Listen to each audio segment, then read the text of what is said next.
امام حسین رضی اللہ تعالی عنہ کی شہادت بھی کربلا کے میدان میں ہوئی ہے۔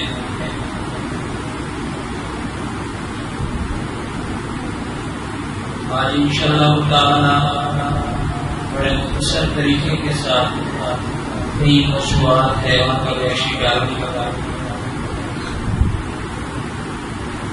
واقعہ کربلا تفصیلاً اگر بیان کیا جائے کئی گھنٹے درکار ہوتے ہیں۔ سب سے اہم چیز یہ ہے کہ جو واقعہ گزر جاتا ہے اس سے ہمیں سبق کیا حاصل ہوتا ہے۔ اس کے حوالے سے بھی چند باتیں آپ کے سامنے انشاءاللہ ذکر کروں گا، لیکن سب سے پہلے یہ بات ضروری ہے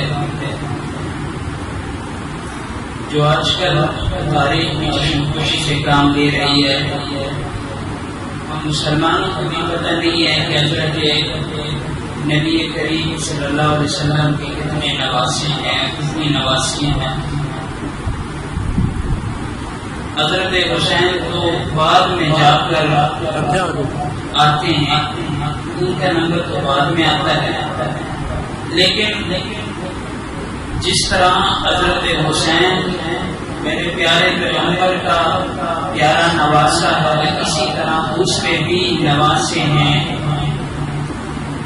ہمیں یہ بات معلوم ہونی چاہیے، خصوصاً بالخصوص ہم سنیوں کو، اہل سنت والجماعت والوں کو، کہ ہمیں یہ بات معلوم ہو کہ آپ صلی اللہ علیہ وسلم کے کتنے نواسے تھے اور کتنی نواسی ہیں۔ آج صرف کچھ خامیوں کی وجہ سے، کمیونی کی وجہ سے حضرت حسین رضی اللہ تعالی کو ذکر تو کیا جاتا ہے، حسن اور حضرت حسین رضوان اللہ تعالی علیہ مجمعین کا تو ہمیں پتہ ہے، لیکن دوسرے نواسوں کا ہمیں پتہ نہیں، نہ ہمارے علماء حضرات اس کو بیان کرنے ہیں۔ یہ بات قابل مسلم ہے۔ تاریخ پر بھی رافضیت کے جراثیم چھا چکے ہیں، ہمارے ذہنوں کے اوپر بھی رافضیت کے جراثیم آ گئے ہیں، جس کی وجہ سے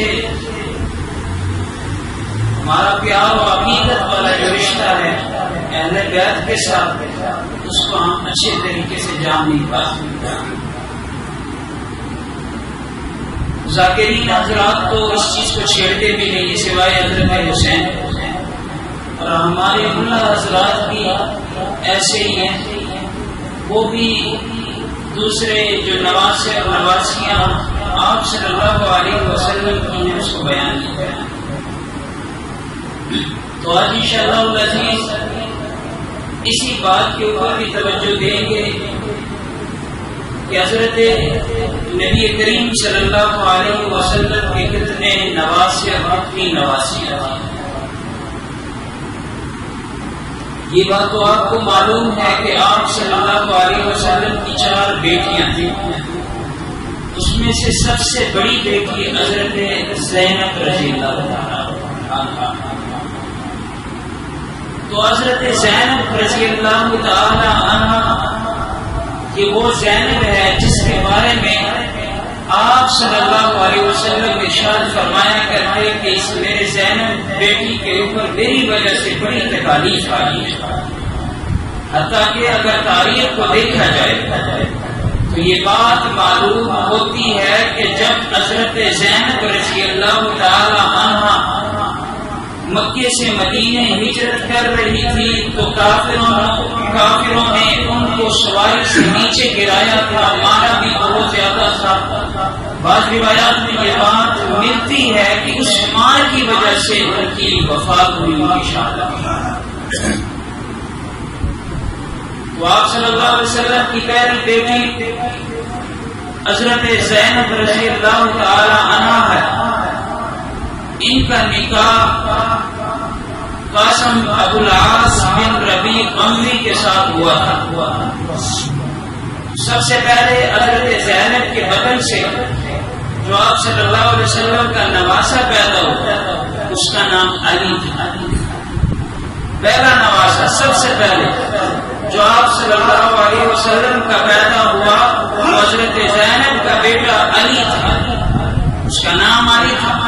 اور دوسرے نمبر پہ آپ صلی اللہ علیہ وسلم کی نواسی پیدا ہوئی، یہ بھی حضرت زینب ہی کی بیٹی تھی، اس کا نام امامہ تھا. اور تیسرا ایک بچہ پیدا ہوا، نام رکھنے سے پہلے ہی فوت ہو گیا. تو آپ کو یہ بات معلوم ہونی چاہیے کہ سب سے پہلی بیٹی حضرت زینب کا پہلا نواسا جو آپ صلی اللہ علیہ وسلم کا تھا وہ حضرت علی تھا، اس کا نام علی تھا. اور دوسرے نمبر پہ نواسی پیدا ہوئی، اس کا نام حضرت امامہ تھا. اور تیسرے نمبر پہ جو پیدا ہوا وہ اولاد نام رکھنے سے پہلے ہی فوت ہو گئی. اور دوسرے نمبر پہ آپ صلی اللہ علیہ وسلم کی دوسری بیٹی حضرت رقیہ تھی. حضرت رقیہ رضی اللہ تعالیٰ عنہ، اس کا نکاح آپ صلی اللہ علیہ وسلم نے عثمان ذی النورین خلیفہ ثالث کے ساتھ کروایا تھا. اس سے بھی اللہ رب العزت نے آپ صلی اللہ علیہ وسلم کو ایک نواسا کیا اور اس کا نام عبداللہ تھا.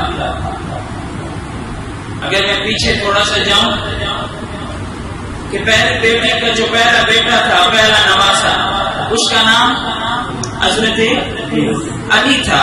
یہ نام سیکھ کے جائیں، یہ سبق پڑھا رہا ہوں، تقریر نہیں کر رہا. آج میں صرف خلاصے کے طور پہ تمہارے سامنے وہ باتیں رکھنا چاہتا ہوں جو تمہیں معلوم نہیں.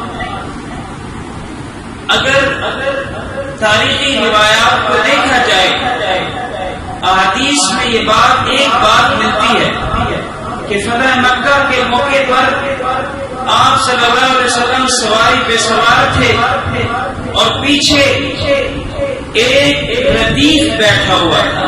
ردیف عربی میں کہتے ہیں کہ سواری کے ساتھ پیچھے ایک اور بھی لڑکا بیٹھا ہوا تھا، بندہ بیٹھا ہوا تھا. اور یہ تذکرہ روایات میں ملتا ہے کہ آپ صلی اللہ علیہ وسلم جب بتوں کو توڑ رہے تھے، وجعل الحق وذاق الباطل، خانہ کعبہ کے بتوں کو گرا رہے تھے، تو یہ علی کے ساتھ تھا. وہ ردیف آپ صلی اللہ علیہ وسلم کا سب سے پہلا نواسا علی بن زینبی تھا. لیکن تاریخ کے جراثیم کو دیکھیے کہ انہوں نے رافضیت کا جراثیم کو قبول کر لیا. شیعہ لوگ یہ تسلیم نہیں کرتے، بلکہ وہ کہتے ہیں کہ یہ حضرت علی المرتضی شیر خدا تھا جو آپ صلی اللہ علیہ وسلم کے ساتھ بتوں کو گرا رہے تھے.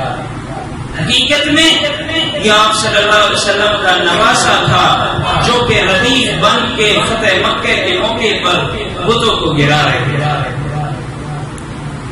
ہمیں یہ بات معلوم ہونی چاہیے کہ حضرت زینب بھی آپ صلی اللہ علیہ وسلم ہی کی بیٹی ہے. آپ لوگوں نے یہ بات سنی ہے کہ غزوہ بدر کے موقع پر جب حضرت زینب رضی اللہ تعالی عنہا کے شوہر کو گرفتار کیا گیا بدر میں، تو فدیے میں جو سامان میں جو چیزیں آئیں وہ حضرت زینب کا ہار بھی تھا. آپ صلی اللہ علیہ وسلم نے جب دیکھا، روایات میں آتا ہے تو آنسو جاری ہو گئی کہ یہ تو وہی ہار ہے جو میں نے شادی میں حضرت زینب اپنے رخت جگر کو پہنایا تھا، خدیجہ کیا تھا. آپ صلی اللہ علیہ وسلم کی دوسری بیٹی حضرت رقیہ تھی، ان کا نکاح حضرت عثمان رضی اللہ تعالیٰ عنہ کے ساتھ ہوا. اللہ نے اس سے ایک بیٹا پیدا کیا، حضرت عثمان کا ایک بیٹا پیدا ہوا. یہ دوسرا نواسا تھا آپ صلی اللہ علیہ وسلم، اور اس کا نام حضرت عبداللہ تھا، عبداللہ بن عثمان.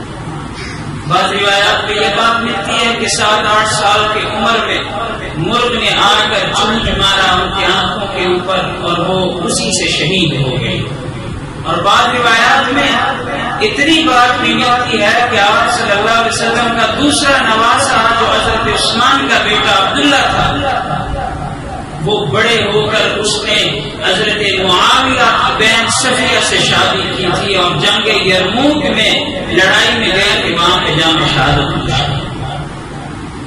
یہ آپ صلی اللہ علیہ وسلم کے دو نواسے ہوئے. ایک حضرت زینب کا بیٹا حضرت علی اور دوسرا حضرت عثمان کے بیٹے حضرت عبداللہ اور ایک زینب کی بیٹی امامہ. اس کے بعد تیسرے نمبر پہ جب رقیہ فوت ہوئی تو اللہ رب العزت کا حکم یا نبی کریم صلی اللہ علیہ وسلم نے یہ فرمایا کہ حضرت عثمان تو بے گھر ہو گئے تو ام کلثوم کا نکاح حضرت عثمان کے ساتھ کروایا. اسد الغابہ میں یہ تفصیلی روایات ملتی ہیں کہ حضرت ام کلثوم کا نکاح جب حضرت عثمان کے ساتھ ہوا تو اتنا دیر بہت زیادہ عرصہ نہیں ہوا تھا. 1.5 سال کے عرصے میں وہ بھی فوت ہو گئی, اس دنیا سے رخصت ہو گئی, ان کا کوئی بچہ پیدا نہیں. اور چوتھے نمبر پر حضرت فاطمہ الزہرا آخری بیٹی آپ صلی اللہ علیہ وسلم کی تھی اور آخری بیٹی کا نکاح آپ صلی اللہ علیہ وسلم نے حضرت علی المرتضی بن ابی طالب اپنے چچو کے بیٹے کے ساتھ کروائی اور ان سے جو بچے پیدا ہوئے وہ میں آپ کو بتاتا ہوں. اب آپ کو خوب علم ہو جائے گا کہ آپ صلی اللہ علیہ وسلم کے کتنے نواسے اور کتنی نواسیاں. حضرت فاطمہ کے بدن مبارک سے حضرت علی کی 3 بیٹیاں پیدا ہوئی. پہلی بیٹی کا نام اپنے بڑے بہن کا نام پہ رکھا, زینب نام رکھا, چونکہ ان کی اپنی بہنیں تو فوت ہو چکی تھی تو ان کے نام کو لے کر اپنی بیٹیوں کے اوپر رکھ دیا تاکہ ان کی یاد تو کم از کم زندہ رہے. تو پہلی بیٹی کا نام حضرت فاطمہ الزہرا نے زینب رکھا اور دوسری بیٹی کا نام رقیہ رکھا اور تیسری بیٹی کا نام ام کلثوم رکھا. تو یہ اصلی نام ہے ان کے. یہی پہلی بیٹی حضرت فاطمہ الزہرا کا پہلی بیٹی جو زینب نام رکھا, یہ وہی زینب ہے جو کربلا کی میدان میں بچی اور آ کر کوفے میں یا کربلا کے میدانوں میں خطبہ دیا تھا اور انہوں نے اشعار گائے تھے, یا محمد وا محمد. کیا آپ کو پتہ نہیں کہ آپ کے اہل بیت کے ساتھ کیا کیا جا رہا ہے؟ بڑا غمگین ہے ایک قسم کا اشعار ہے, ایک قسم کا خطبہ انہوں نے دیا ہے. اور دوسری بیٹی رقیہ تھی, یہ وہ رقیہ تھی کہ جعفر بن طیار رضی اللہ تعالیٰ عنہ کے بیٹے کے ساتھ عبداللہ تھا اس کا نام بھی, اس کے ساتھ اس کا نکاح ہوا تھا. اور تیسری بیٹی ام کلثوم تھی اور یہ وہ ام کلثوم تھی جس کا نکاح حضرت عمر فاروق رضی اللہ تعالیٰ عنہ سے ہوا تھا. خلیفہ دوم حضرت عمر رضی اللہ تعالیٰ عنہ کے ساتھ ہوا تھا. بعض لوگ کہتے ہیں کہ نبی کی ایک بیٹی ہے. سوال کرتے ہیں, سوال یہ ہے کہ احادیث میں حضرت فاطمہ کا تذکرہ ہے, دوسروں کا تذکرہ کیوں نہیں ہے؟ کتابوں میں حضرت فاطمہ کے فضائل کا بیان ہے, حضرت زینب رقیہ ام کلثوم کا بیان کیوں نہیں ہے؟ سوال بھی وجہ ہے, جواب بھی ہم دے دیتے ہیں. جواب یہ ہے کہ آپ صلی اللہ علیہ وسلم جب اہل بیت کے تعین فرما رہے تھے اس وقت کوئی بیٹی بھی دنیا میں نہیں رہی سوائے حضرت فاطمہ, تو ان کا ہی ذکر آنا ہے. اگر آپ لوگ ان سے پوچھیں کہ جب حضرت فاطمہ رضی اللہ تعالی عنہ کی وفات ہو رہی تھی حضرت علی المرتضی کی آنکھوں میں آنسو تھے کہ اتنی پیاری بیوی مجھے اور کہاں سے ملے گی, اتنی تقوادار پرہیزگار بیوی مجھے کہاں سے ملے گی, آنکھوں میں آنسو تھے. حضرت علی المرتضی کو فاطمہ الزہرا نبی کے ربط جگر نے یہ بات بتائی کہ اگر میرے جیسے بیوی آپ نے ڈھونڈنی ہے تو میری بھتیجی زینب کی بڑی بیٹی امامہ سے شادی کرنا. حضرت علی کی دوسری شادی حضرت امامہ سے ہوئی تھی. اگر دوسری شادی کا تذکرہ آ جائے تو پھر تو زینب کو بھی ماننا پڑے گا, پھر تو نبی کی دوسری بیٹیوں کو سے بھی انکار نہیں کر سکتے. تو حضرت علی کی دوسری بیوی حضرت زینب کی بیٹی اس کے ساتھ نکاح ہوا تھا حضرت فاطمہ کے جانے کے بعد۔ آپ صلی اللہ علیہ وسلم کے 4 نواسے تھے، ایک حضرت زینب کا بیٹا عبداللہ اور دوسرا علی اور دوسرا حضرت عثمان کا بیٹا عبداللہ، اور فاطمہ کے بدن سے 3 بچے پیدا ہوئے تھے، ایک کا نام حسن تھا اور دوسرے کا نام حسین تھا، تیسرے کا نام محسن تھا۔ 3 بیٹے یہ ہوئے، 2 پہلے ہوئے، 5 ہوئے، 5 نواسے تھے اور نواسیاں حضرت امامہ اور حضرت فاطمہ کی 3 بچیاں جو اپنے بہنوں کے نام پہ رکھے، 4 نواسیاں ہو گئی، تو ٹوٹلی 5 نواسے اور 4 نواسی آپ صلی اللہ علیہ وسلم کی ہو گئی۔ یہ آپ لوگوں کو معلوم ہونے چاہیے، جہاں پر حضرت حسین کے فضائل کے تذکرے تمہیں معلوم ہے تو دوسروں کے بھی تذکرے آپ کو معلوم ہونے چاہیے۔ تو میں اس کر رہا ہوں حضرت فاطمہ کے بارے میں، آپ صلی اللہ علیہ وسلم نے عجیب حدیث مسلم شریف میں الفاطمہ تو بضعتی، فاطمہ میرے جگر کا ٹکڑا ہے۔ آگے فرماتے ہیں من اذاها فقد اذانی، جس نے فاطمہ کو تنگ کیا، تکلیف پہنچائی، اس نے مجھے تکلیف پہنچائی۔ حضرت فاطمہ ایک ایسی خاتون ہے اہل بیت میں سے کہ بہت زیادہ عبادت کرتی تھی، عبادت گزار تھی۔ حضرت علی المرتضی رضی اللہ تعالی عنہ فرماتے ہیں کہ ایک مرتبہ فاطمہ بیمار تھی، میں ان کے سرانے بیٹھا ہوا تھا، رات گئے بیٹھا ہوا، مجھے نیند آئی، میں سو گیا تھا۔ آدھی رات کو جب میری آنکھ کھلی تو میں نے دیکھا حضرت فاطمہ مصلی پر ہے، کبھی سجدے پہ رو رہی ہے، کبھی رکوع میں رو رہی ہے، اتنی بیماری کی حالت میں بھی عبادت کو نہیں چھوڑا۔ اور ان کی سخاوت کے کیا کہیں۔ آج صبح ایک بات میرے نظر سے گزری، حضرت فاطمہ الزہرا کے گھر میں دستک ہوئی، پوچھا کون؟ کہا کہ میں سائل ہوں اور اہل بیت کے گرانے آیا ہوں، اتنے دنوں سے میں نے کھانا نہیں کھایا، کچھ اللہ کے نام پر دے دو۔ تو حضرت فاطمہ نے جواب دیا کہ میرے بیٹے حسنین نے بھی 2 دنوں سے کھانا نہیں کھایا ہے، لیکن واپس نہیں لوٹنا، میں کسی کو خالی نہیں لوٹاتا۔ جا کر اپنی چادر کو لیا، دوپٹے کو لیا، وہ چادر اس کو پکڑا دیا، سائل کو کہا شمون نامی یہودی یا نصارہ مدینے کے بازار میں ہے، وہاں پر جانا اور اس دکان میں یہ رہن گروی رکھنا اور اس سے کچھ درائم لے لینا، اسے میرا بتانا۔ اس کے بعد جب یہ سائل گیا تو دیکھا تو اس کی آنکھوں میں آنسو آ گئے کہ فاطمہ ایک ایسی خاتون ہے کہ اس کے گھر میں خود کچھ نہیں ملتا، 2 دن تک اس کے بیٹے بھوکے، لیکن سائل کو خالی ہاتھ نہیں لوٹا رہا اور اپنی چادر رہن گروی میرے پاس رکھوا رہا ہے تاکہ میں درائم دوں اور یہ سائل کو دے دے۔ تو اس نے وہ چادر بھی واپس لوٹا دی، وہ درائم بھی سائل کو ویسے دے گئے۔ حضرت فاطمہ کی سخاوت تھی۔ تذکرے تو ہم بڑے سنتے ہیں، لیکن کامیاب ترین بندہ وہ ہے کہ اہل بیت کے نمونے کو اپنے اندر لے کے آئے۔ ہم بھی وہ کام کریں جو اہل بیت کے تھے، ہماری دلی عقیدت ان کے ساتھ ہو۔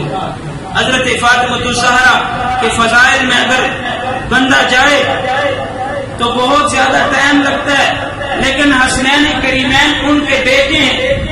ایک مرتبہ عید کا دن تھا، عید کے دن یہ حسن اور حضرت حسین دونوں آئے حضرت فاطمہ کے پاس اور کہا امی جی تمام لڑکوں نے اچھے کپڑے پہنے ہوئے ہیں، ہمارے تو کپڑے نہیں، ہمیں بھی کپڑے دے دے۔ تو حضرت فاطمہ رضی اللہ تعالی عنہ رونے لگی، آنکھوں میں آنسو آئے، کہا کہ کچھ جواب نہیں دیا۔ تھوڑی دیر میں دستک ہوئی، دستک جب سنی تو 2 جوڑے حاضر خدمت ہوئے کہ یہ 2 جوڑے حضرت حسن اور حسین کو پہنانا۔ اس نے رکھ لیے، آپ صلی اللہ علیہ وسلم تشریف لائے، کہا بابا جی آج تو 2 جوڑے آپ کے نوازوں کے لیے آئے ہیں۔ اس نے جب دیکھے کہا کہ بیٹی یہ جوڑے اس دنیا کے نہیں ہیں، یہ جنتی جوڑے ہیں۔ یہ جنتی جو ہے۔ حضرت حسین رضی اللہ تعالیٰ عنہ حسنین کریمین کے ساتھ آپ صلی اللہ علیہ وسلم کی بڑی محبت تھی۔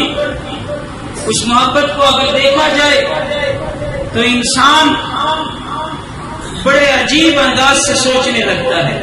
ایک مرتبہ آپ صلی اللہ علیہ وسلم آئے چادر لپیٹے ہوئے، کسی کو کہا کہ یہ چادر مجھ سے ہٹاؤ، چادر ہٹایا تو دیکھا کہ ایک بغل میں حسن ہے، دوسرے بغل میں حسین ہے، تو کہا کبھی حسین کو اس طرح سونگے، کبھی حسن کو سونگے۔ کسی نے پوچھا یا رسول اللہ صلی اللہ علیہ وسلم آپ کیوں سونگ رہے ہیں؟ فرمایا کوئی دنیا کے پھولوں کی خوشبو سونگے گا، مجھے حسن اور حسین سے جنت کی خوشبو آ رہی، میں ان پھولوں کو سونگتا ہوں۔ بہت زیادہ پیار و محبت ہے۔ ایک مرتبہ آپ صلی اللہ علیہ وسلم ممبر پر تشریف فرما تھے، حسنین کریمین آئے، آپ صلی اللہ علیہ وسلم نے دیکھا کہ میرے نواسے آ رہے ہیں تو ان سے رہا نہ کیا، خطبے کو درمیان میں روک دیا، تقریر کو درمیان میں روک دیا، اور وہاں سے جلدی اترے ممبر رسول سے، ان کو اٹھا کے ادھر لایا اور کہا کہ واقعی اللہ نے قرآن میں حقیقی طور پہ فرمایا انما اموالکم واولادکم فتنہ، دیکھو کہ تمہارے مال اور اموال تمہارے لیے فتنے کا باعث ہے۔ کیوں؟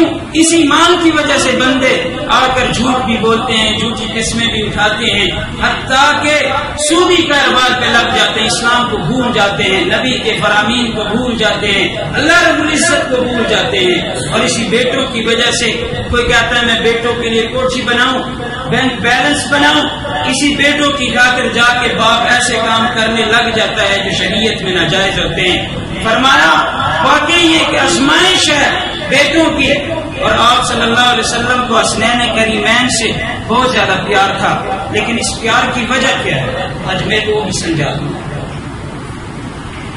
آپ صلی اللہ علیہ وسلم کا چونکہ اپنی اولاد نہیں تھی، اپنی اولاد چھوٹے ہونے کی حالت میں فوت ہو گئی تھی۔ آپ صلی اللہ علیہ وسلم یہی فرمایا کرتے تھے کہ حسن حسین جو ہے سلکم من الاسباط، یہ میرے سلسلے، میرے بیٹی کے بیٹے یعنی میرے بیٹے ہیں۔ ان کی اپنی اولاد نہ ہونے کی وجہ سے حسن اور حسین سے بہت زیادہ پیار کیے کرتے تھے، یہاں تک کہ حسنین کریمین ایک مرتبہ آپ صلی اللہ علیہ وسلم سفر سے تشریف لائے، حضرت فاطمہ کی گھر دستک دی۔ حضرت فاطمہ نے پوچھا کون؟ کہا کہ بابا جی کیا بات ہے؟ کہا کہ بیٹی حضرت حسن اور حسین کے رونے کی آواز آ رہی ہے، جب بھی حسن اور حسین کی رونے کی آواز آتی ہے تو میرے دل تڑپنے لگتا ہے، اس سے برداشت نہیں ہوتا، ان کو نہ رلائے۔ اتنی محبت۔ خیر 4 ہجری میں حضرت حسین رضی اللہ تعالیٰ پیدا ہوئے۔ پیدائش سے پہلے حارث کی بیٹی ام فضل نے خواب دیکھا، ایک خواب دیکھا پیدائش سے پہلے۔ حضرت حسین ابھی پیدا نہیں ہوئے تھے، آپ صلی اللہ علیہ وسلم کے پاس ام فضل آئی اور کہا کہ یا رسول اللہ صلی اللہ علیہ وسلم میں نے ایک خواب دیکھا ہے۔ کہا کہ کیا خواب دیکھا ہے؟ کہ میں بیان نہیں کر سکتی، ایسے عجیب خواب دیکھا ہے۔ کہا بتائیں میں آپ کو تعبیر دے دوں گا۔ مجبوری کے بعد بتانا پڑا۔ کہا یا رسول اللہ صلی اللہ علیہ وسلم میں نے خواب دیکھا کہ آپ کے جسم سے ایک ٹکڑا علیحدہ ہو جاتا ہے اور میری گود میں آ جاتا ہے۔ تو سرکار نے، پیارے آقا نے اس کی تعبیر دی کہ یہ تو بہت اچھا خواب ہے، فاطمہ کا بیٹا پیدا ہوگا اور وہ تیری گود میں آئے، اور حضرت حسین پیدا ہوئے۔ اس کے بعد حضرت حسین پیدا ہوئے۔ حضرت حسین کی 52 سالہ عمر ہے، 52 سال کی عمر میں کربلا کے میدان میں شہید ہوئے۔ حضرت حسین کے بڑے بھائی حضرت حسن کی صلح ہوئی تھی حضرت معاویہ کے ساتھ۔ اس کے بعد حضرت معاویہ نے 19 سال خلافت کی ہے۔ 19-20 سال کے بعد یزید آیا، اور یزید عیاش قسم کا بندہ تھا، تو اس نے تمام لوگوں سے بیعت لینی چاہیے۔ مدینے کے گورنر کو خط لکھا، پیغام بھیجا کہ مدینے میں جتنے بھی بڑے صحابہ ہیں، 4 بڑے صحابہ اس وقت موجود تھے، عبادل اربع، حضرت عبداللہ بن عمر، حضرت عبداللہ بن مسعود، حضرت عبداللہ بن عباس، حضرت عبداللہ بن زبیر، یہ 4 صحابہ بڑے بڑے صحابہ تھے اور حضرت حسین بھی موجود تھے۔ خط میں یہ بھی لکھا گیا کہ آپ ان سے بیعت لے اور اگر بیعت نہ دے تو ان کے سر کو قلم کرو۔ تو مدینے کے گورنر نے حضرت حسین کو بلایا، ان کو یہ پیغام دیا۔ گورنر کے جو نائب تھے اس نے یہ مشورہ ساتھ دیا کہ سر قلم کر دیں پھر اس کا، اگر یہ بیعت نہ کرے حضرت یزید کے ہاتھ۔ یزید کا پیغام جب سنایا حضرت حسین نے ٹائم مانگا۔ جو گورنر تھے وہ اس کے حق میں نہیں تھے کہ میں جنتیوں کے سردار حضرت حسین کو کیسے مدینے کی گلیوں میں کیسے ان کا خون بہاؤں، یہ ہو ہی نہیں سکتا۔ انہوں نے مہلت مانگی کہ میں مشورہ کروں گا، مہلت دے دی۔ تو مہلت کے بعد راتوں رات نکل آئے، مکے آئے۔ مکے میں کوفیوں نے بڑے خطوط بھیجے، پیغامات آئے، تقریباً روایات کے مطابق 12,000 خطوط آئے، بوریاں بھری ہوئی تھی، 12,000 خط بھیجے اور یہی واسطہ دیا کہ تجھے اللہ اور رسول کا واسطہ ہے۔ حسین کو کہا کہ پل بھی پھک چکے ہیں، ہم بھی آپ کا انتظار کر رہے ہیں اور آپ کو ہم اپنا رہبر پیشوا بنانا چاہتے ہیں اور آپ کے ہاتھ پہ بیعت کرنا چاہتے ہیں، آپ جلدی تشریف لے آئیے۔ حضرت حسین نے مشورہ کیا، حضرت حسین نے صحابہ اکرام سے مشورہ کیا کہ میں کوفہ جاؤں یا نہ۔ عبداللہ بن عباس دیگر اکابر صحابہ نے مشورہ دیا کہ آپ کوفہ نہ جائیں۔ اس کی وجہ یہ تھی کہ کوفہ والے بڑے غدار ہیں، آپ کے ساتھ غداری کر لیں گے، آپ کو شہید کر دیں۔ آپ کے والد کو بھی انہوں نے شہید کیا تھا، علی مرتضیٰ نے۔ اسی طرح آپ کے بھائی حضرت حسن کو بھی انہوں نے شہید کیا تھا۔ ایک روایت کے مطابق خنجر اس کو بھی لگا تھا پاؤں میں، پھر مدینے شریف لے کے آئے، اسی خنجر کی وجہ سے وہ شہید ہوئے۔ بعض روایت کے مطابق زہر دیا گیا، کئی مرتبہ زہر دیا گیا، آخری مرتبہ زہر مؤثر ثابت ہوا اور حضرت حسن رضی اللہ تعالیٰ عنہ دنیا سے رخصت ہوئے۔ اور اسی طرح یہ لوگ آپ کے ساتھ بھی وفا نہیں کریں گے، آپ نہ جائیں، ہمارا مشورہ یہ ہے۔ خیر انہوں نے اللہ اور اللہ کے رسول کا واسطہ دیا۔ حضرت حسین رضی اللہ تعالی عنہ نے سوچا کہ میں خود نہیں جاتا، میں اپنے چچا زاد بھائی مسلم بن عقیل کو بھیج دیتا ہوں اور اسے کہا کہ آپ جائیں کوفہ، وہاں پہ حالات دیکھیں، اگر حالات واقعی سازگار ہیں، وہ لوگ ہمارے اوپر اعتماد کرتے ہیں، بیعت کرتے ہیں، تو میری جانب سے ان کی بیعت پہ لے لینا اور مجھے خط لکھ دینا، پھر میں روانہ ہو جاؤں۔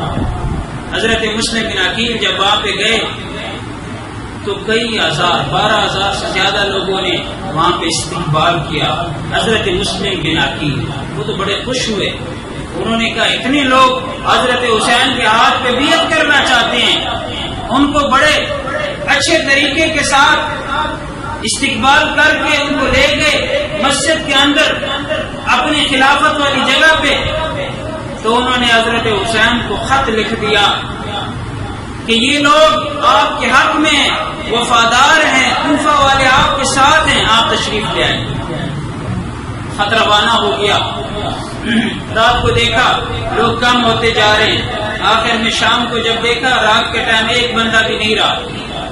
عبید اللہ بن زیاد کو نیا گورنر مقرر کیا کوفے کا، اس نے آ کر مسلم بن عقیل کو شہید کرنا چاہا، شہادت سے پہلے کہا کہ تیری اگر کوئی وصیت ہے تو وصیت کر لے۔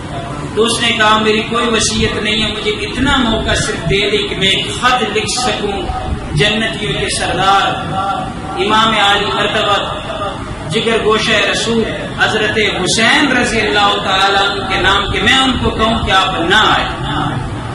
کیوں؟ اس سے پہلے میں خط لکھ چکا ہوں کہ آپ آئیں، وہ بھی تشریف لے آئیں گے، یہ لوگ تو بڑے غدار ہیں۔ تو انہوں نے کہا یہ بولت آپ کو نہیں مل سکتی۔ حضرت مسلم بن عقیل کو شہید کیا گیا. اور اس کے بعد حضرت حسین کو جب خط ملا تو مدینے سے وہ روانہ ہو چکے. راستے میں قافلے میں محبان اہل بیت کے ساتھ ملتے جاتے. قافلہ کافی سارا بڑا قافلہ بن گیا. مقام جرف جب پہنچے تو وہاں سے پتہ چلا ان کو کہ حضرت مسلم بن عقیل کو شہید کر دیا گیا. تو حضرت حسین رضی اللہ تعالی عنہ نے جانے کا ارادہ ترک کر دیا کہ میں نے نہیں جانا, واپس یہاں سے مڑ جائیں گے. تو مسلم بن عقیل کے جو بھائی بیٹے تھے انہوں نے کہا ہم تو اپنے بھائی اپنے والد محترم کا ضرور بدلہ لیں گے, ہم تو جائیں گے. حضرت حسین نے وہاں پر اعلان کر دیا جو کوئی واپس جانا چاہتا ہے وہ چلا جائے, میں بھی ان کے ساتھ ہی جاؤں. تو ایک اتفاق کے ساتھ وہ کوفہ کی طرف روانہ ہوئے. بلاخر واقعہ بڑی تفصیل کے ساتھ ہے. کربلا کے میدان پہنچے, وہاں پہ 12,000 کا لشکر گھر کے قیادت میں وہاں پہ یزید کی طرف سے آیا. حضرت حسین رضی اللہ تعالی عنہ کے لشکر کا گھیراؤ کیا. انہیں کہا کہ آپ یزید کے ہاتھ کو بیعت کر لیں یا جنگ کے لیے تیار ہو. حضرت حسین رضی اللہ تعالی عنہ نے 3 شرائط رکھی. 3 شرائط, اور وہ 3 شرائط یہ رکھے. سب سے پہلی شرط کہ مجھے آپ لوگ اجازت دے دیں میں واپس اپنے نانا کے ہاں مدینہ چلا جاؤں, میں نے آپ لوگوں سے نہیں لڑنا. دوسری شرط انہوں نے کہا یہ نامنظور ہے, ہم آپ کو واپس نہیں جانے دیں گے.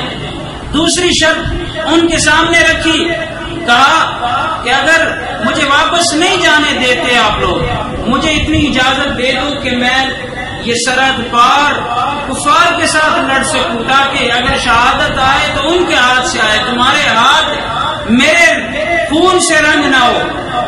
آیا یزید بہتر ہے جو سمیہ کا بیٹا ہے یا حسین بہتر ہے جو فاطمہ کا بیٹا ہے؟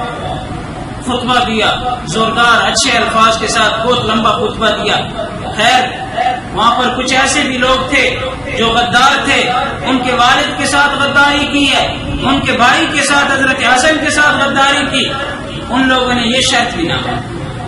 تیسری شرط حضرت حسین نے سامنے رکھی, اچھا مجھے اجازت دے دو میں یزید کے پاس جانا چاہتا ہوں, یزید سے میں چند باتیں کروں. انہوں نے کہا نہیں, یزید کے پاس بھی نہیں جا رہے تھے. بلاخر انہوں نے کہا آپ جنگ کے لیے تیار ہو جائیں. حضرت حسین نے حفاظتی اقدام کے لیے خندق بھی کھدوائی, لیکن دریائے فرات کے کنارے پہ ان لوگوں نے پھر جنگ شروع کی. لیکن یہاں پہ ایک بات قابل غور ہے, حضرت حسین نے جنگ شروع ہونے سے پہلے اپنے اہلیہ کو اور اپنے بہنوں کو, ازواج مطہرات جتنے بھی وہاں پہ تھے, ان کو کہا, ان کو بٹھایا کہ سمعت جدی, میں نے اپنے نانا سے یہ حدیث سنی ہے, منظر بالخدود وشق الجیوب ودعا بدعوى الجاہلیت فلیس منا. یاد رکھنا اگر ہماری شہادت آ جائے تو دوپٹوں کو سر سے نیچے نہیں اتارنا, مٹی کو نہیں اچھالنا اور اپنے گریبانوں کو نہیں پھاڑنا. ودعا بدعوى الجاہلیہ, اور یاد رکھنا میرے نانا کی حدیث ہے, پورے الفاظ بھی اپنے منہ سے نہیں نکالنے. کیوں؟ اگر کسی نے دوپٹے کو اپنے سر سے اتار دیا, گریبان کو چاک کیا اور مٹی کو اوپر اچھالا, فلیس منا, وہ ہم میں سے نہیں ہے. آپ صلی اللہ علیہ وسلم فرماتے ہیں وہ مجھ محمد میری امت میں سے نہیں ہے. یاد رکھنا تم نے صبر والا مظاہرہ کرنا ہے. نصیحت کر کے جنگ شروع ہوئی. جنگ کے بعد تفصیل کے ساتھ کون پہلے آیا, کس نے پہلے وار کیا. بہرحال یزید کے لشکر اور حضرت حسینی لشکر کا آمنے سامنے مقابلہ ہوا, بہت زیادہ جنگ گرم ہوا. حضرت حسین رضی اللہ تعالی عنہ کے باہر نکلے. روایت میں آتا ہے 33 زخم نیزوں کے تھے آپ کے جسم پر, اور 43 زخم آپ کے جسم پر تلواروں کے تھے. اور آخر میں ایک عجیب شہادت, جام شہادت نوش فرمائی, آ کر سر سجدے میں رکھا اور سر سجدے میں رکھتے ہوئے جام شہادت نوش فرمایا. آج ہمارے لیے کربلا کے اس پیغام سے یہ چیز بخوبی حاصل ہوتی ہے کہ واقعی کربلا کو دیکھ کر حضرت حسین رضی اللہ تعالی عنہ نے باطل کا مقابلہ کیا. ہم اپنے آپ کو حسینی کہتے ہیں، لیکن ہمارے لوگوں کے ذہن میں ایک بات آتی ہے کہ کربلا کے میدان میں 10 مغرب الحرام زور کے بعد عصر کا ٹائم لگ بھگ 3-4 بجے 5 بجے 72 آدمیوں سمیت حضرت حسین نے کربلا کے ریگزاروں پر جام شہادت پیش فرمایا. لیکن سوال یہ پیدا ہوتا ہے ہمارے ذہنوں میں کہ حضرت حسین نے تمام آب و حیات کو قربان کر دیا تو بیعت کر لیتے، کیا فائدہ تھا؟ اتنی بڑی بات تو نہیں تھی نا. بیعت کر لیتے، جام شہادت کی نوش کی، لڑنے کے لیے کیوں تیار ہوئے؟ تو اس کا جواب بھی سماعت فرما لیجئے. حضرت حسین رضی اللہ تعالیٰ عنہ کی پرورش 3 جگہ ہوئی ہے. حضرت ام فضل نے کی ہے، یا حضرت علی نے کی ہے، یا محمد رسول اللہ صلی اللہ علیہ وسلم نے کی. ان میں قوت ایمانی، جذبہ ایمانی موجود تھا.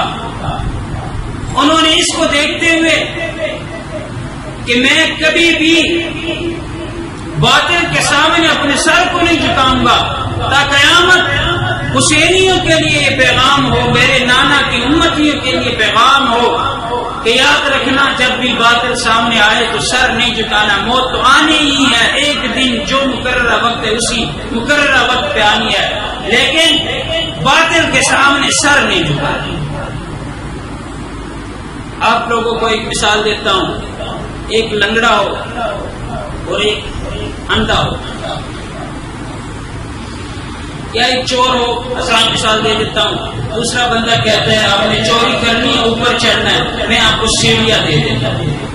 تو دوسرا بندہ سیڑھیاں لگا دیتا ہے، تو یہ چور سیڑھیوں پہ چڑھ کے چوری کرتا ہے. تو مجرم کون ہے؟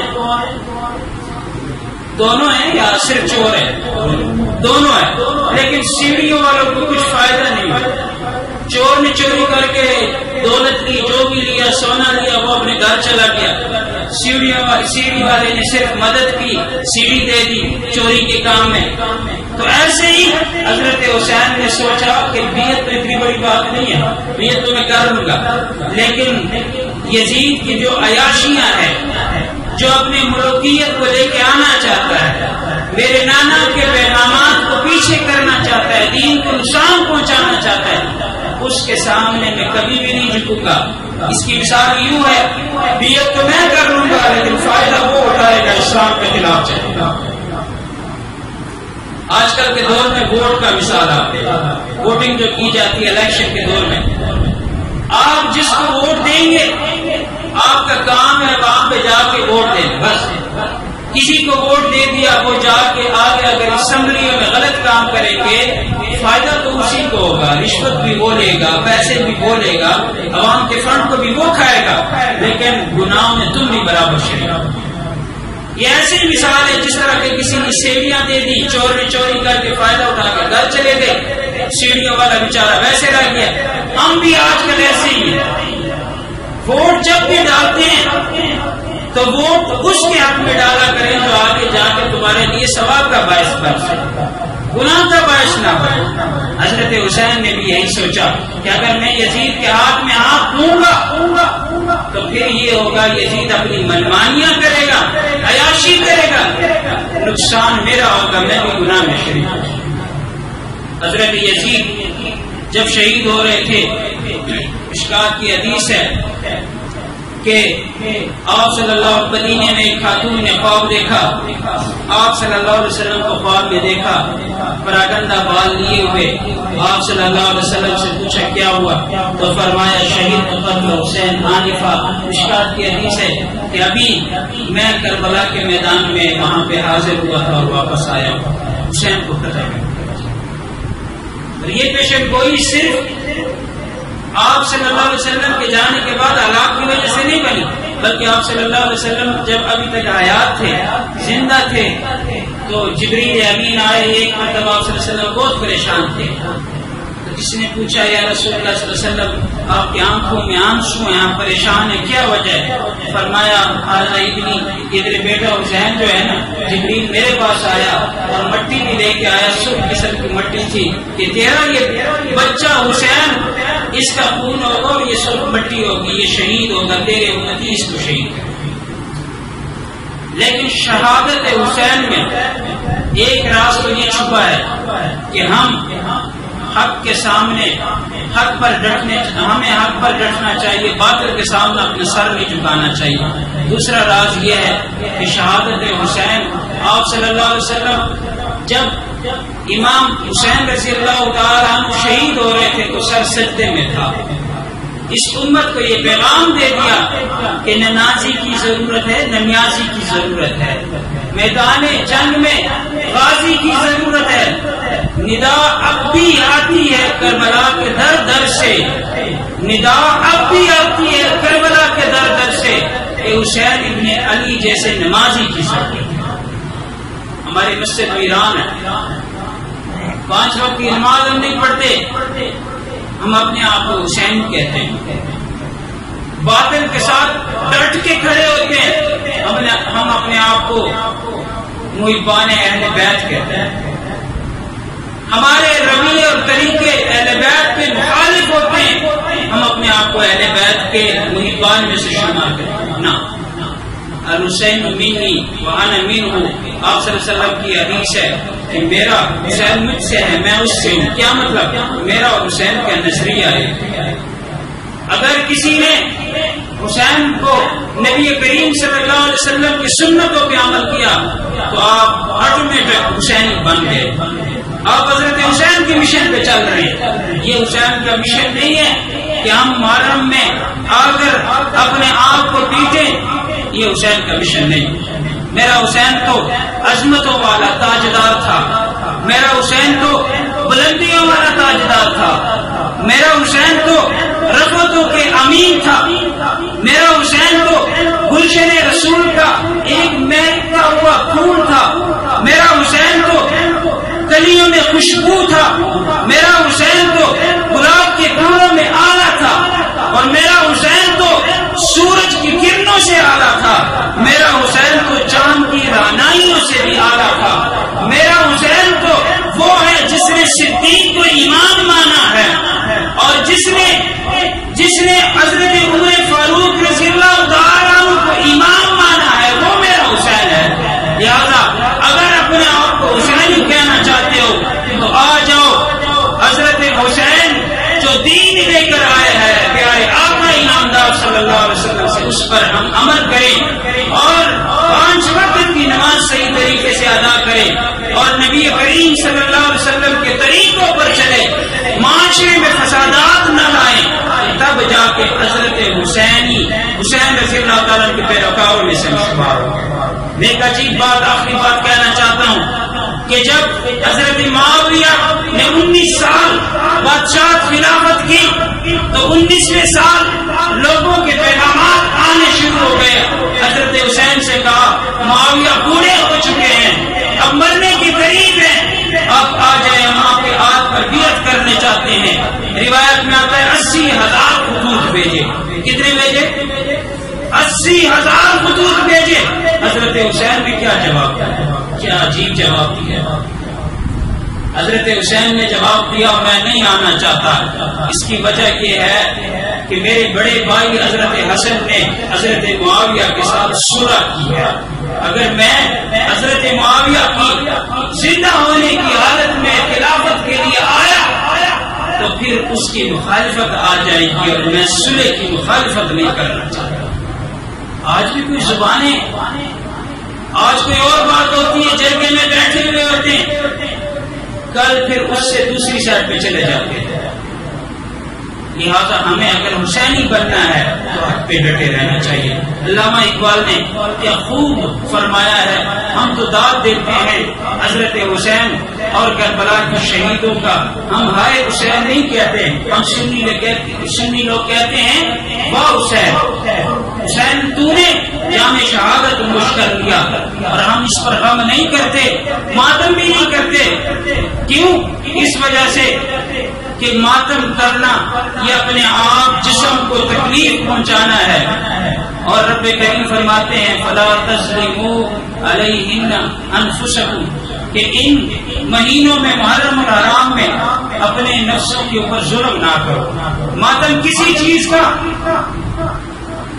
چیز کی محبت کا ذریعہ نہیں بن سکتا۔ اللہ نے فرمایا، ماتمی نہیں فرمایا کہ تم ماتم کرو ہم آپ کے ساتھ، بلکہ ہم سنی لوگ ماتم نہیں کرتے۔ علامہ اقبال نے اس کی وضاحت کچھ اشعار میں کی ہے، کہہ دو غم حسین منانے والوں سے، کہہ دو غم حسین منانے والوں سے کہ مومن کبھی شہداء کا ماتم نہیں کرتے، اور ہے عشق اپنی جان سے زیادہ آل رسول سے۔ اگر آپ لوگ چہیتے ہیں اہل بیت کے، اہل رسول کے، تو پھر کیا ہوگا؟ ہے عشق اپنی جان سے زیادہ آل رسول سے، تو یوں سر عام ہم ان کا تماشا نہیں کرتے۔ ذاکر لوگ رلانے کے لیے کہتے ہیں کہ کربلا کے میدانوں پہ، کربلا کے ہزاروں پہ شہادت حسین کے وقت ان کی بیویوں نے اپنے سر سے دوپٹوں کو اتار دیا۔ بڑے افسوس کی بات ہے، تاریخ میں اگر یہ جملے لکھے ہوئے ہیں ان پر بھی مجھے افسوس ہے۔ کبھی کسی نے یہ کہا ہے کہ میری بیٹی نے دوپٹہ چوک میں اتارا، بازار میں اتارا؟ کسی نے، کوئی غیرت مند بندہ یہ برداشت نہیں کر سکتا کہ میری بیوی یا میری بیٹی نے، میری بہن نے اپنا دوپٹہ بازار میں اتارا، تو ہم یہ جملے کیسے اہل بیت کے بارے میں برداشت کریں؟ ہم یہ برداشت نہیں کر سکتے۔ ہمارا عقیدہ ہے کہ اگر اہل بیت کے سر سے دوپٹہ اتر جاتا تو آسمان پھٹ جاتا، زمین بھی پھٹ جاتی، کبھی ایسا نہیں ہے۔ تو علامہ اقبال رحمۃ اللہ علیہ فرماتے ہیں، ہے عشق اپنی جان سے زیادہ آل رسول سے، یوں سر عام ہم ان کا تماشا نہیں کرتے، روئے کو جو منکر ہے شہادت حسین کا، روئے کو جو منکر ہے شہادت حسین کا، ہم زندہ وجاوید کا معلوم نہیں کرتے۔ اور میں معذرت کے ساتھ آخری 1 منٹ کے لیے بات کہنا چاہتا ہوں، توجہ چاہتا ہوں کہ ہمارے سنیوں کے اوپر بھی شریعت کے جراثیم چھا چکے ہیں، رافضیت کے جراثیم آ چکے ہیں۔ کربلا کے میدانوں میں ہم لوگ کہتے ہیں، مولوی حضرات بیان کرتے ہیں یا ذاکر حضرات بیان کرتے ہیں کہ حضرت حسین پہ پانی بند کیا گیا، آل رسول پیاسے تھے اور وہ بھوکے تھے، ان کو بڑے مظلومیت کی حالت میں شہید کیا گیا، اور ان کے سروں سے یہ دوپٹے اتر رہے تھے۔ بیان کرتے ہیں، میں تمہیں یہ کہتا ہوں کہ حضرت علی رضی اللہ تعالی عنہ مدد کے لیے کیوں نہیں ہے؟ معذرت چاہتا ہوں میرے اس جملے کے ساتھ بڑے لوگوں کے دلوں کو بھی ٹھیس پہنچے گی، لیکن میں اپنا نظریہ پیش کر رہا ہوں، میں عقیدہ پیش کر رہا ہوں کہ جب اہل بیت پہ ظلم ہو رہا تھا علیہ رسول پر، حضرت علی مدد کے لیے کیوں نہیں آئے؟ مدد حضرت علی نے نہیں کی، تو معلوم ہوا کہ علی مشکل کشا نہیں ہے۔ کیا بولیں؟ حضرت علی مشکل کشا نہیں ہے۔ معاف کیجئے گا، حضرت علی رضی اللہ تعالیٰ عنہ کی محبت میں رافضیت اتنی آگے آ چکی ہے کہ ان کی کتابوں میں لکھا ہے کہ یا علی مدد۔ ہم سنی بھی آ کر حضرت علی کی محبت میں یہ نعرہ لگاتے یا علی مدد۔ یہ شیعوں کی کتابوں سے محفوظ ہے، کسی سنی کی کتاب میں یہ بات نہیں لکھی ہوئی۔ جو لوگ کہتے ہیں اور کہتے آ رہے تھے آج تک، میں ان سے درخواست کرتا ہوں کہ اس جملے کی تحقیق کریں، یہ شریعت کی کتابوں سے نکلا ہوا ہے۔ اگر علی مدد کر سکتا ہوتا تو میدان کربلا میں آل رسول کی اپنے اہل و عیال اولاد کی مدد کرتے، ان کو کبھی بھی پیاسے نہ ہونے دیتے، ان کو کبھی بھی بھوک کی حالت میں مظلوم نہ چھوڑتے، ان کو کبھی بھی ایسے شہید نہ ہونے دیتے، حضرت علی فوراً پہنچ جاتے۔ تو معلوم ہوا کہ علی نے مدد نہیں کی۔ یہ جملہ شیعوں کا ہے، رافضیت کے جراثیم اس میں بھرے ہوئے ہیں۔ ہم سنی لوگ بھی حضرت علی اہل بیت کی محبت میں آ کے کہتے ہیں ناد علی مشکل کشا، ہم بھی کہتے ہیں علی مدد۔ یہ غلط جملہ ہے، خدا را اس جملے کی تحقیق کیجئے تاکہ ہم سیدھے راستے پہ چل سکے انشاءاللہ العزیز۔ آئندہ جمعہ حضرت حسین کی شہادت کیسی تھی؟ شہادت کی دو قسمیں ہیں، ایک مظلومانہ شہادت ہے، ایک مجاہدانہ شہادت ہے۔ حضرت علی کی شہادت عجیب، حضرت حسین کی شہادت عجیب تھی کہ اس شہادت میں مظلومانہ شہادت کی بھی جھلک ہے اور مجاہدانہ شہادت کی بھی جھلک ہے۔ ایک بہت لمبا موضوع ہے انشاءاللہ العزیز۔ آئندہ جمعے زندگی رہی تو آپ کے سامنے اس پر خطاب ہوگا۔ وآخر دعوانا الحمدللہ۔